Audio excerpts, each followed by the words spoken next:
Thank you to Skillshare for sponsoring this video.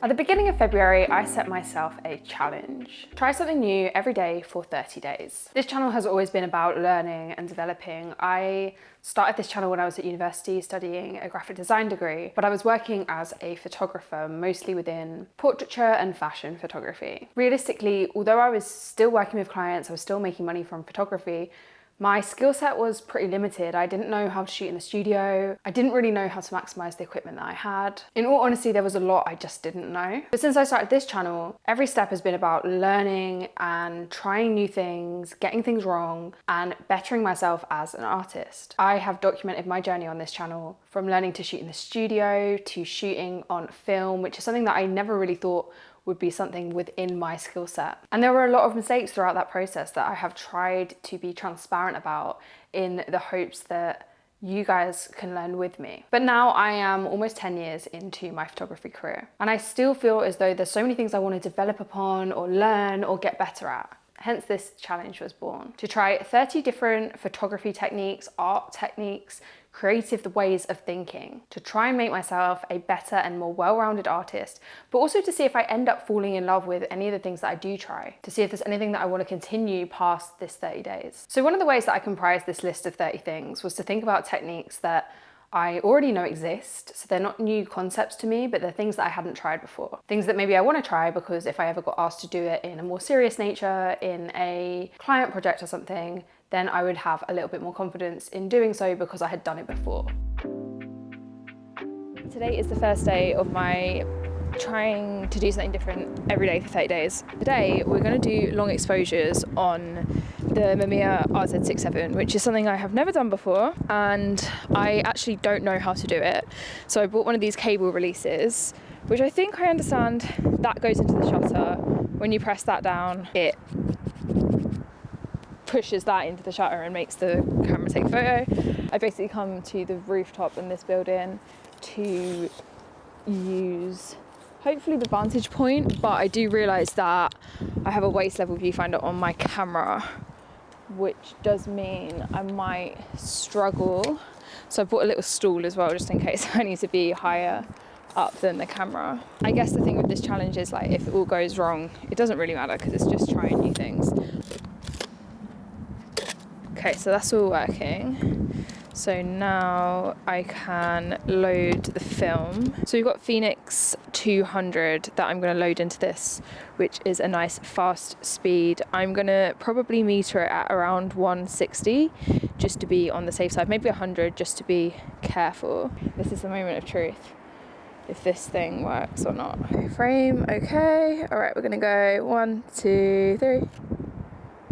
Oh, the dark side's in. Take that bit out first. 1, 2, 3. Okay, 1, 2, 3, 4, 5, 6, 7, 8. So shooting long exposures on film is something that I had wanted to do for a long time, and the thing that was stopping me was because I wasn't comfortable with the actual equipment, specifically the cable release. I had the cable release for months, but I'd never used it because I was kind of just scared of messing it up, especially with film. There is that kind of fear that, you know, if you mess up a shot, it's messed up. You've spent the money, you've used the film. But this fear of failure is often the thing that does hold us back from learning and growing as an artist and just as a person in general. Like, frankly, not being good at something is not a nice feeling. We don't like to have that feeling of being inadequate, of being not as good at something as maybe you want to be, or as maybe you are for other things. But I think that's exactly why this challenge was important to me. And really, when I got into shooting the long exposures, I realized it wasn't as scary as I thought, and maybe I would actually want to shoot some serious photos using this process in the future. But I use this same process of thinking about things that I know about that I've just kind of been a little bit scared to try in finding other things for this list. One of which was learning to edit in CaptureOne. So for years I have edited in Adobe Lightroom. It's comfortable to me because I know how to get out of it what I need, but as the industry progresses, more and more people are using CaptureOne. It's kind of becoming an industry standard. And so not learning about it is only doing myself a disservice. It's only holding me back from those situations where I might need to use it. And so on day 11, I challenged myself to edit an entire shoot just using CaptureOne. At first, I was really worried that I wouldn't be able to edit in the way that I'm used to. My style of editing digital photography has become such a big part of my personal practice, and I didn't want to not live up to that. I really quickly realized that CaptureOne and Lightroom are kind of one the same, and it's just a different layout of the same tools, essentially. Once I got into the actual editing process, it didn't feel as scary, and I kind of got to grips with it. I don't think I'll personally switch completely to CaptureOne, but at least I know that if there is an instance where I need to use it, I know what I'm doing. But throughout this challenge, I made a lot of mistakes. A lot of things didn't go as planned. Things broke, things didn't perform in the way that I had kind of envisioned. For example, I bought this portable scanner because I thought it'd be really cool to scan Polaroids on the go. Turns out it doesn't work like that. You can't really use it for that. But these little failures are all a part of these learning processes, and at least I gave it a go. One of the other challenges that I had was actually thinking of 30 things. I started off really strong thinking about things that I would want to try, things that I hadn't tried before, and then I kind of hit some sort of creative block. In my head, thinking of 30 things that I hadn't tried before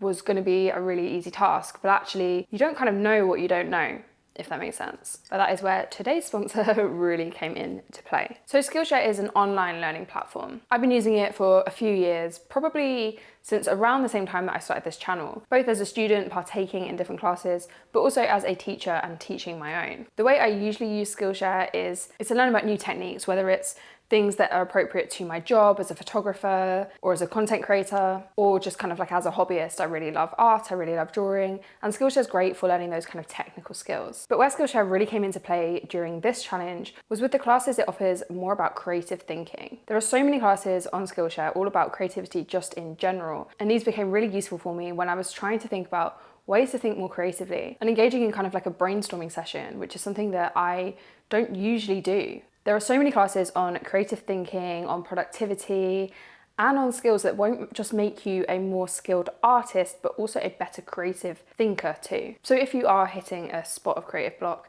then head over to the link in the description. The first 500 people to use my link will receive a 1-month free trial of Skillshare. So head over and get started. But I definitely did underestimate how easy it would be to think of 30 things that I hadn't done before. As a working photographer who's also running this YouTube channel, I don't have an abundance of free time. So I started off by writing this list of things that I kind of knew I hadn't done before and wanted to try. Then I headed into Skillshare and watched a few classes to get me thinking a bit more creatively, like this one, which was called The Creative Toolkit by Esteban Gast. And then I went on to thinking about techniques and ideas that I could fit kind of seamlessly into my practice and my everyday job. I wanted to ensure that I didn't kind of burn out creatively by trying to overload myself with too many things to do and pushing myself to do the most creative thing that I've ever done every day. I also wanted to really ensure that the things that I was choosing would actually be useful for me in the future. They were things I was interested in or things that may prove useful further down the line. So some of these things that I chose were trying new film stocks like Harman Red or some motion picture film. And I used new tools like Magic Arms. This is something that I've really been enjoying using and experimenting with throughout this challenge. I also used a 3D camera for the first time, which is something that I'd wanted to explore for so long, literally since maybe even before I started shooting film. I'd kind of had my eyes on this 3D camera. It was really big around the time that I started shooting events. And so I took one to an event and I tried it out and I made mistakes, but I was shooting it for myself. So there wasn't kind of that expectation of perfection. I can learn from the mistakes I made and then use that to make sure that I can then offer that as a service to clients if they want it. So I guess the question is, what did I actually learn from doing this challenge? I think it was a really nice way of giving myself an excuse and giving myself kind of the grace to try new things and to mess it up and for it to not really matter. That was always the ethos behind this channel. It was to give myself space to try new things and it doesn't matter if it goes wrong. And I think I've tried to stay true to that throughout the channel,